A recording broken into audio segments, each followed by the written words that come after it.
વીજ ચેકિંગમાં હોબાળો થયો. વીજકર્મી નશામાં હતો અને લોકોને અપશબ્દો કહ્યા.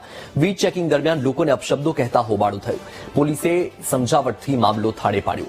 તો આ જે હોબાળાના દ્રશ્યો તમે જોઈ રહ્યા છો સુરતના છે.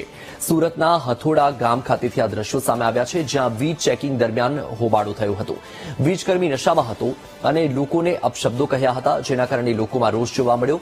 વીજ ચેકિંગ દરમિયાન લોકોને અપશબ્દો કહેતા આ હોબાળો થયો. પોલીસ પણ ત્યાં પહોંચી હતી અને પોલીસે સમજાવટથી આ મામલો થાળે પાડ્યો છે.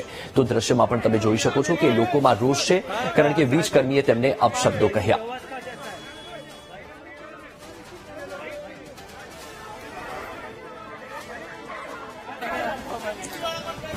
તો સુરતના દ્રશ્યો તમે જોઈ રહ્યા છો.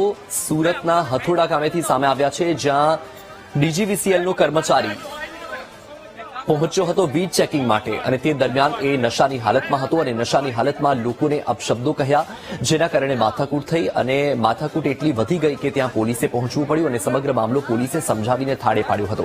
હવે સૌથી મોટો સવાલ એ ઉઠી રહ્યો છે કે જે વીજકર્મી છે એ વીજ ચેકિંગ માટે ગયો હતો અને ત્યારે નશાની હાલતમાં હતો, તો ફરજ પર આ કર્મચારી નશાનું સેવન કરી રહ્યો છે, તો આ કર્મચારી સામે ક્યારે કાર્યવાહી થશે? વધુ માહિતી મેળવીએ સંવાદદાતા નિર્મલ પાસેથી. નિર્મલ, આ જે મામલો સામે આવ્યો છે હથોડા ગામેથી કે જ્યાં ચેકિંગ હતું વીજનું અને એ દરમિયાન હોબાળો થયો, હાલ શું કાર્યવાહી છે? સવાલ એ પણ થઈ રહ્યો છે કે વીજ કર્મચારી ફરજ દરમિયાન નશાની હાલતમાં કેમ?